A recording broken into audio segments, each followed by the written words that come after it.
Dia pernah memimpin Republik Indonesia dari pedalaman Sumatera. Dari balik lebatnya hutan-hutan tropis Sumatera, dia memegang mandat memimpin negara ini selama 207 hari. Memang faktanya, dia pernah menggantikan Presiden Soekarno memimpin Republik Indonesia. Secara de facto, dia adalah Presiden kedua Republik Indonesia.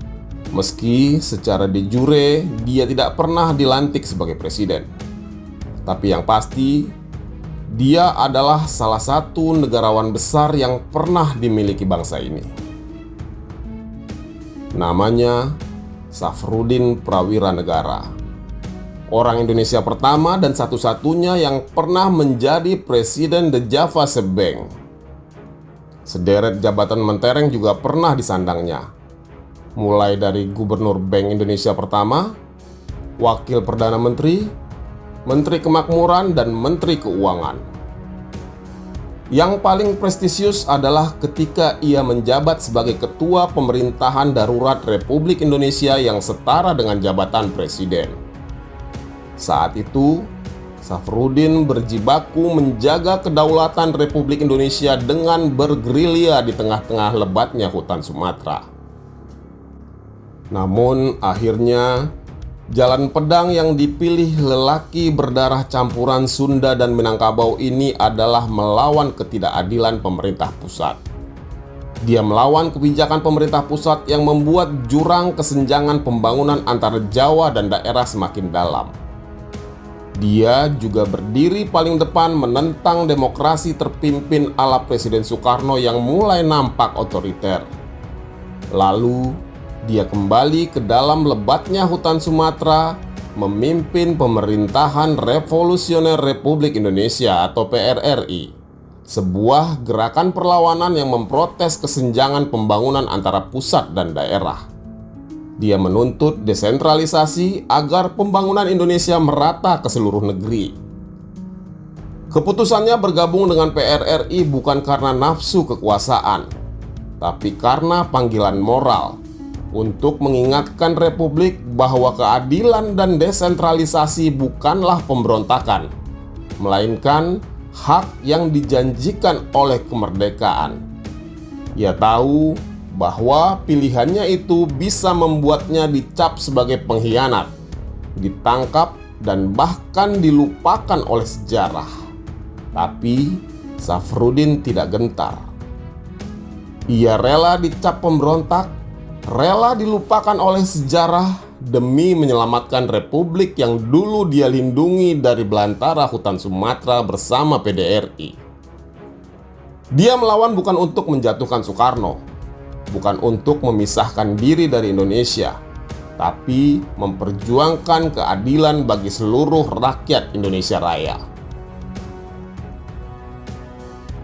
Meski akhirnya sejarah luar biasa tentang lelaki hebat ini hilang dalam sunyi karena dia dituduh sebagai pemberontak dan dipenjara, tapi dia tidak dendam. Dia tidak pernah membenci negeri ini. Baginya, Republik ini terlalu sakral untuk dibenci dan dikhianati. Jangankan mengkhianati Republik ini, mengkhianati jabatannya sebagai Menteri Keuangan pun tak pernah dilakukannya. Jabatan ini sangat berat dalam masa-masa sulit Indonesia. Bahkan karena sangat jujur, jabatan itu malah membebani hidupnya sendiri. Lihat saja, karena kejujurannya dia tidak mampu untuk sekedar membeli kain gurita bagi anak keduanya, Khalid Prawira Negara. Safrudin dan istrinya Halimah sama sekali tidak punya uang untuk membeli gurita, sehingga istrinya harus menyobek kain kasur dan menjadikannya sebagai gurita. Padahal ketika itu jabatan Safrudin adalah Menteri Keuangan. Icah, anak Safrudin, pernah bertanya kepada ibunya, "Ayah tidak punya uang, padahal ayah menteri. Kenapa bisa? Kata orang menteri itu kaya, Bu." Dengan mata yang basah karena air mata, Halimah menjawab, "Ayahmu Menteri Keuangan. Ayah mengurusi banyak sekali uang negara. Tapi dia tak punya uang untuk membeli kain gurita bagi anaknya, adikmu, Khalid, yang baru lahir." Kalau ibu tidak mengalami sendiri, ibu pasti tidak percaya. Tapi itu nyata, ayahmu sama sekali tak tergoda memakai uang negara, meski hanya untuk membeli sepotong kain gurita. Begitu kata Halimah, istri sang menteri jujur itu. Safrudin lahir di Serang, Banten pada 28 Februari 1911. Ia adalah putra dari pasangan Arsyad Prawira Atmaja dan Nuraini. Ayahnya merupakan putra dari Raden Haji Khattab Arya Prawira Negara atau Patih Haji. Ayah Safrudin bekerja sebagai jaksa, sedangkan ibunya berasal dari Minangkabau. Berasal dari keluarga bangsawan, Safrudin Prawira Negara memiliki privilege dapat menempuh pendidikan formal selama masa kolonial. Ia menempuh pendidikan hingga berhasil meraih gelar Master in the Rechten atau Magister Hukum. Ketika Safrudin masih duduk di sekolah menengah di Bandung, ia mengagumi sepak terjang Sultan Syahrir yang berani menentang Belanda. Saat itu, Sultan Syahrir merupakan kakak kelas 2 tingkat di atasnya. Safrudin mengagumi keberanian Syahrir karena ia tahu kegiatan politik Syahrir yang menentang pemerintah Belanda beresiko ditangkap oleh polisi khusus Badan Intelijen Belanda. Kelak, Safrudin sempat bergabung dengan Partai Sosialis Indonesia yang didirikan oleh Sultan Syahrir. Selain dengan Syahrir yang sekuler, Safrudin juga dekat dengan Muhammad Nasir, seorang demokrat yang religius, dan kemudian kedekatannya itu membawanya bergabung dengan Partai Masyumi. Setelah proklamasi kemerdekaan Indonesia, Safrudin dipilih sebagai salah seorang dari 15 anggota Badan Pekerja Komite Nasional Indonesia Pusat atau KNIP. Tahun 1946, Safrudin ditunjuk menjadi Menteri Keuangan dalam Kabinet Syahrir II dan selanjutnya diangkat menjadi Menteri Keuangan dalam Kabinet Syahrir III, dan tahun 1948 dia menjabat sebagai Menteri Kemakmuran di Kabinet Hatta I. Di bidang keuangan, Safrudin berperan besar dalam penerbitan Uang Republik Indonesia atau ORI, cikal bakal rupiah. Dia berhasil meyakinkan Muhammad Hatta untuk menerbitkan mata uang sendiri guna mendanai perlawanan terhadap Belanda. Peran besar Safrudin dalam sejarah Indonesia terjadi pada masa agresi militer Belanda II. Pada 19 Desember 1948, Belanda menduduki Yogyakarta dan menangkap para pemimpin republik, termasuk Soekarno dan Hatta. Saat itu Safrudin sedang berada di Bukit Tinggi. Dia tidak ditangkap. Dan dalam situasi genting ini, Safrudin tidak menunggu radiogram mandat dari Soekarno. Dia langsung mengambil inisiatif membentuk pemerintahan darurat di Bukit Tinggi. Meski mandat mengambil alih pemerintahan memang dikirimkan oleh Bung Karno, tapi telegram itu tidak pernah sampai di tangannya. Situasi sangat genting. Pesawat-pesawat tempur Belanda mulai terbang di atas kota Bukit Tinggi. Safrudin bersama para pemimpin republik yang tersisa memutuskan untuk meninggalkan Bukit Tinggi dan berpindah ke Negari Halaban 50 kota. Pada tanggal 22 Desember 1948, Safrudin mengumumkan berdirinya pemerintahan darurat Republik Indonesia. Bersama Gubernur Sumatera Tengku Muhammad Hasan dan Panglima Komando Sumatera Kolonel Hidayat di lereng Gunung Sago, Nagari Halaban 50 kota, Safrudin menyusun Kabinet PDRI. Keputusan ini menunjukkan ketajaman nalurinya sebagai pemimpin. Secara konstitusional, sejak 19 Desember 1948 hingga 13 Juli 1949, Safrudin menjadi pemimpin sah Republik Indonesia, menggantikan Soekarno dan Hatta yang tidak dapat menjalankan tugas karena ditangkap oleh Belanda. Sebagai ketua PDRI, Safrudin harus keluar masuk hutan belantara Sumatera, berpindah-pindah lokasi dan dikejar-kejar oleh pasukan Belanda. Meski dalam kondisi sulit, dia tetap teguh memimpin perjuangan bersenjata dan diplomasi untuk mempertahankan eksistensi Republik ini. Dalam struktur PDRI, Safrudin menjabat sebagai ketua, merangkap Menteri Pertahanan, Penerangan, dan Menteri Luar Negeri. Safrudin juga mengumumkan komisariat PDRI di Pulau Jawa yang diisi tokoh-tokoh Republik yang tidak ditangkap oleh Belanda seperti Susanto Tirto Projo, I.J. Kasimo, dan Sukiman Wiryo Sanjoyo. Setelah pengumuman tersebut, Safrudin bersama para pemimpin lain mulai bergerak. Tokoh pemerintahan sipil bergerak ke arah Pekanbaru, sementara tokoh militer bergerak ke Aceh.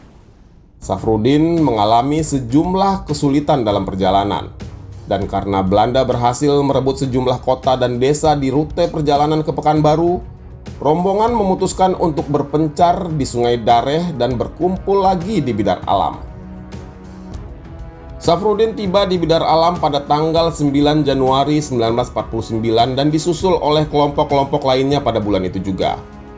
Dengan adanya pemancar radio milik Angkatan Udara Republik Indonesia, Safrudin dapat berkomunikasi dengan pemimpin-pemimpin daerah lain, termasuk pasukan gerilya di bawah pimpinan Panglima Sudirman.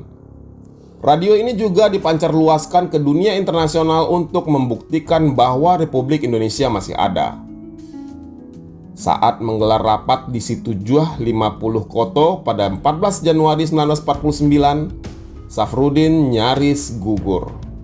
Selesai rapat, malam itu juga dia pergi meninggalkan lokasi. Tapi beberapa jam kemudian, subuh dini hari 15 Januari 1949 itu, Belanda mencium lokasi rapat rahasia tersebut. Para pemimpin peserta rapat yang tertinggal diberondong habis dengan senapan mesin oleh tentara Belanda.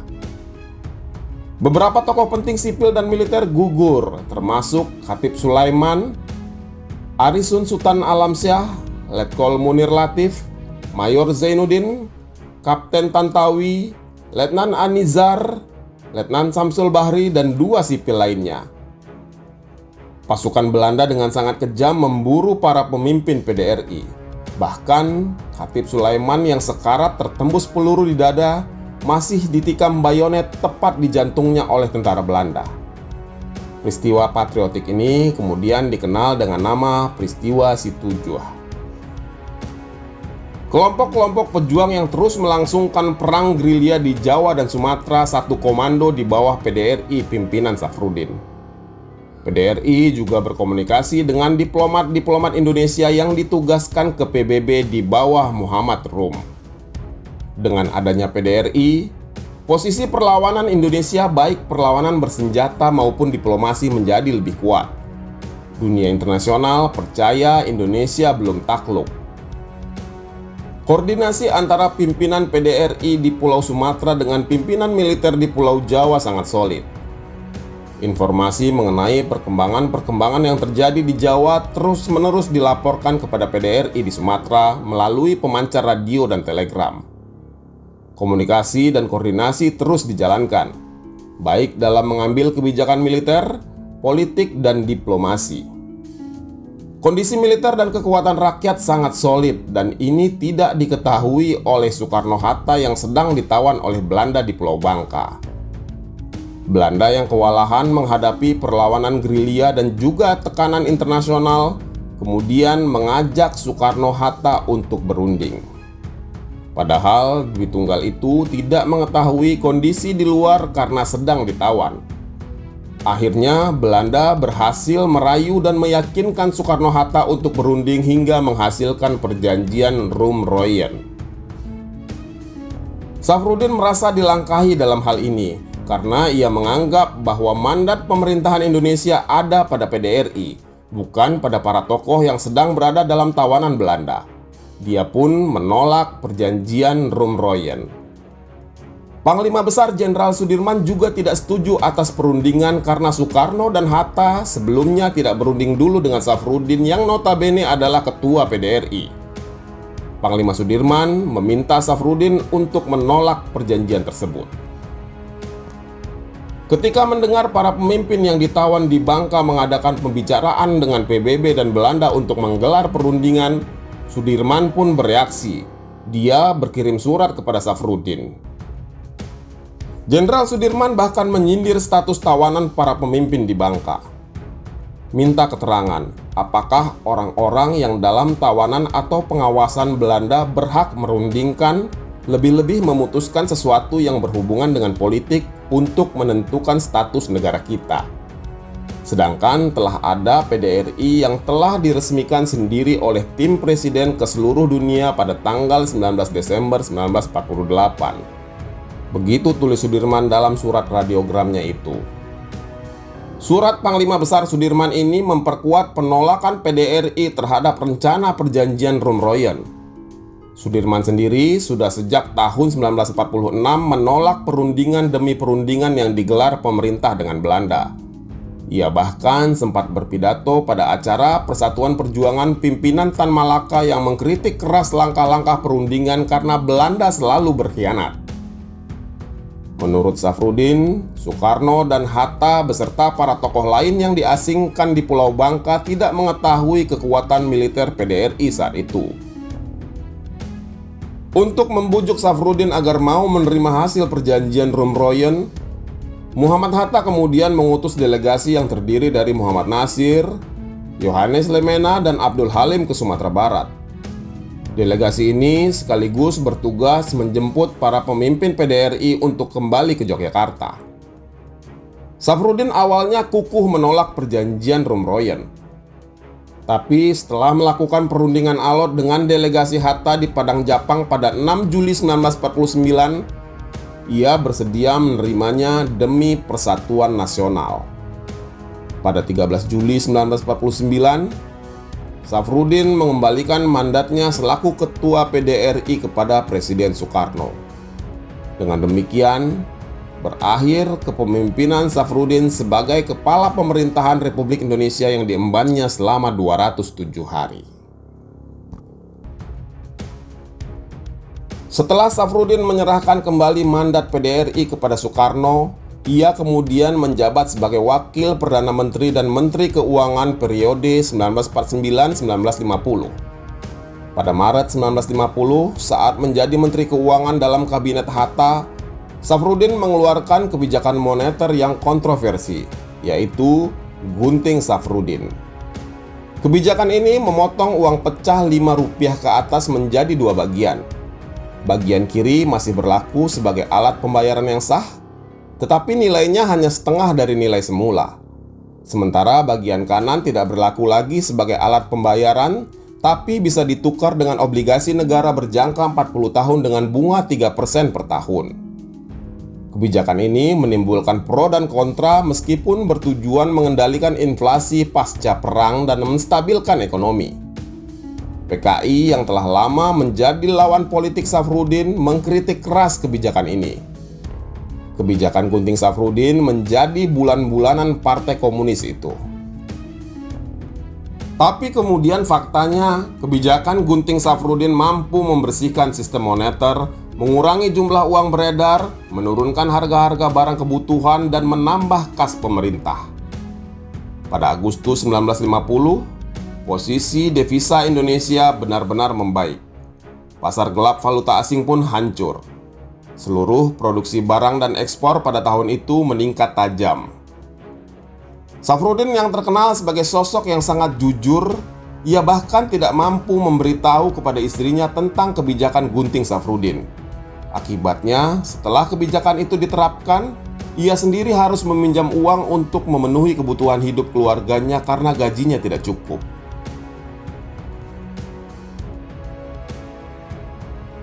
Menjelang pertengahan Januari 1958, berlangsung sebuah pertemuan penting di Sungai Dareh, Sumatera Barat yang dihadiri pimpinan setiap militer di daerah dan tokoh-tokoh sipil.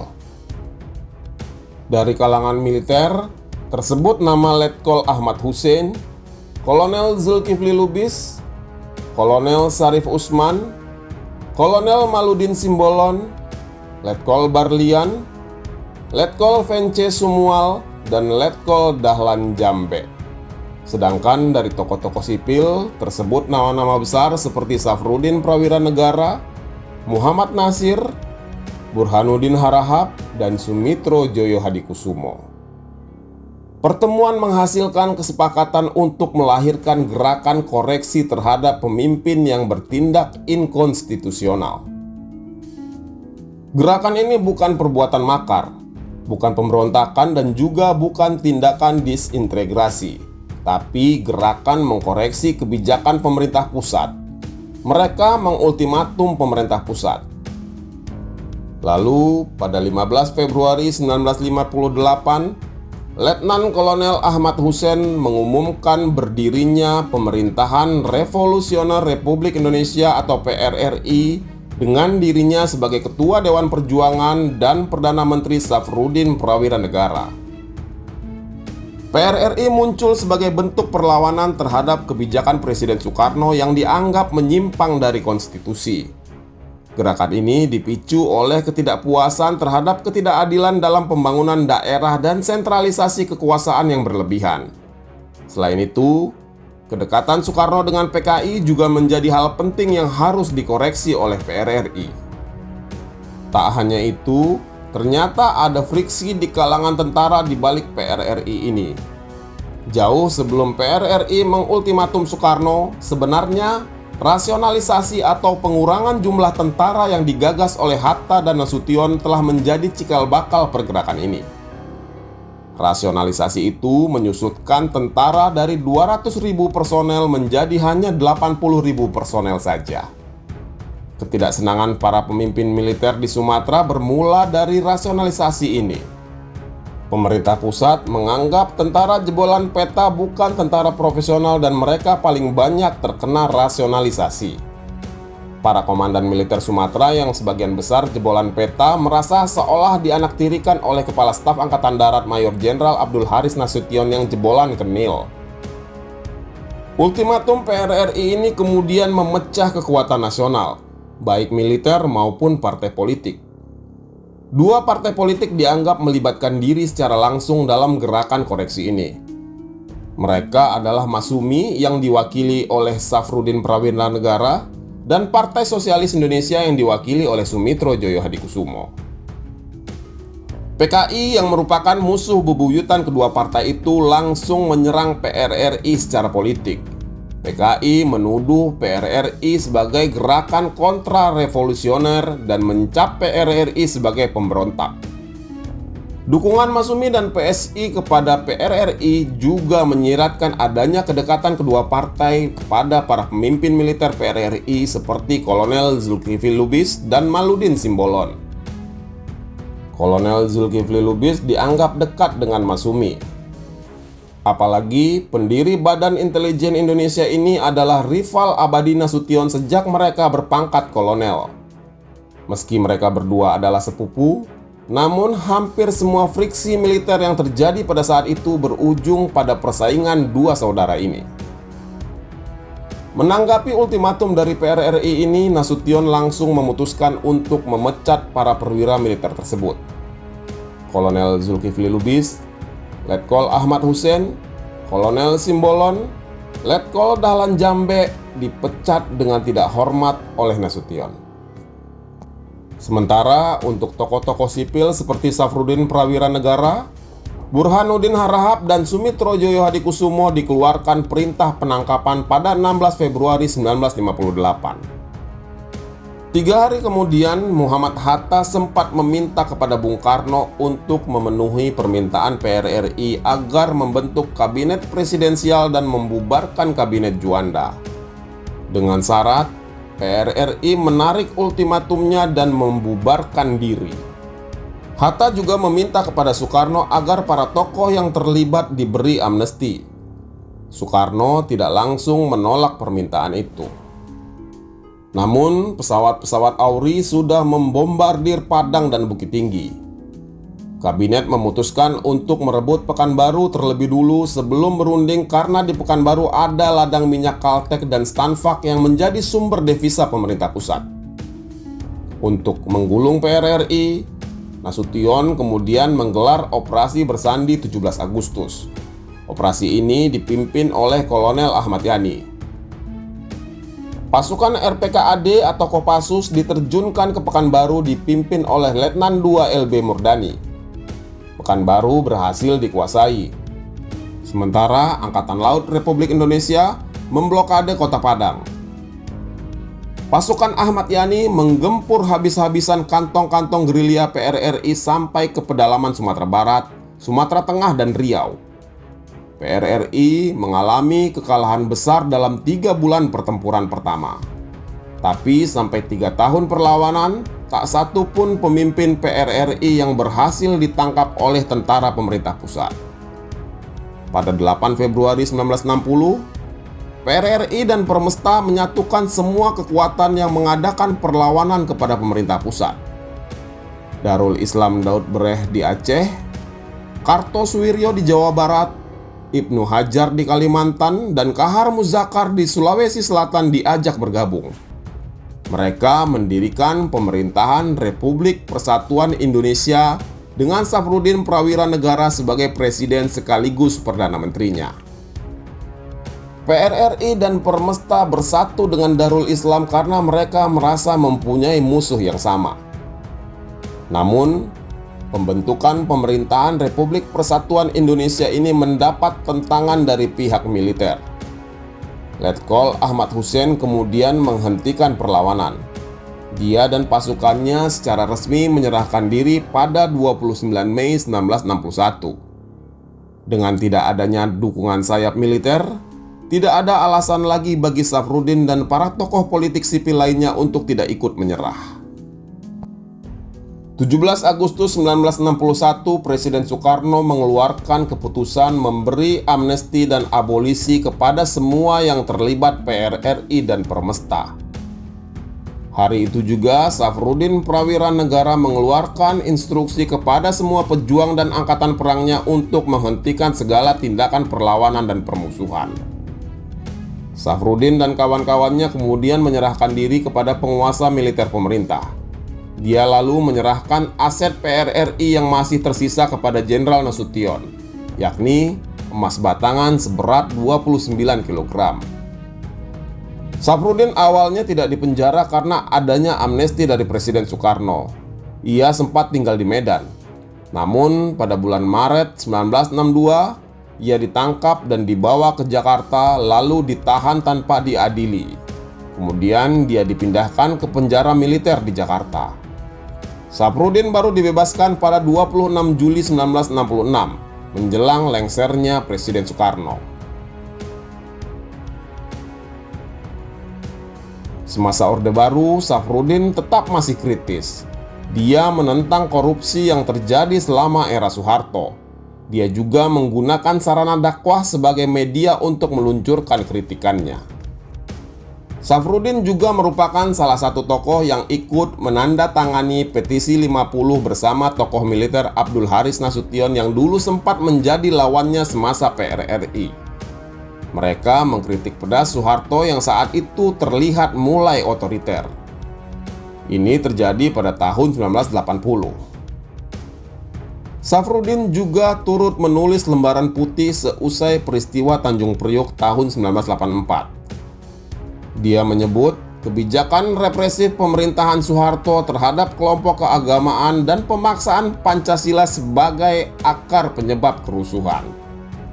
Karena aktivitas-aktivitasnya yang kritis itu, Safrudin dicekal ke luar negeri.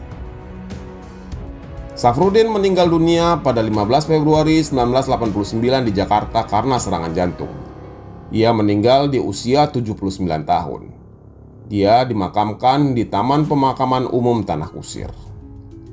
Pada 8 November 2011, Presiden Susilo Bambang Yudhoyono menganugerahkan gelar pahlawan nasional kepada Safrudin Prawira Negara. Sebenarnya sejak tahun 2000, Yayasan Masyarakat Sejarawan Indonesia sudah mengusulkan nama Safrudin untuk menjadi pahlawan nasional, namun tidak disetujui. Barulah pada 8 November 2011 itu pemerintah menyetujuinya. Sang presiden terlupakan ini memiliki jasa sangat besar bagi republik ini. Jika pada saat itu Safrudin tidak mengambil inisiatif untuk memimpin PDRI, maka tidak akan pernah ada NKRI saat ini. Hanya karena faktor politik dan keterlibatannya dalam PRRI, ia terlambat diangkat menjadi pahlawan.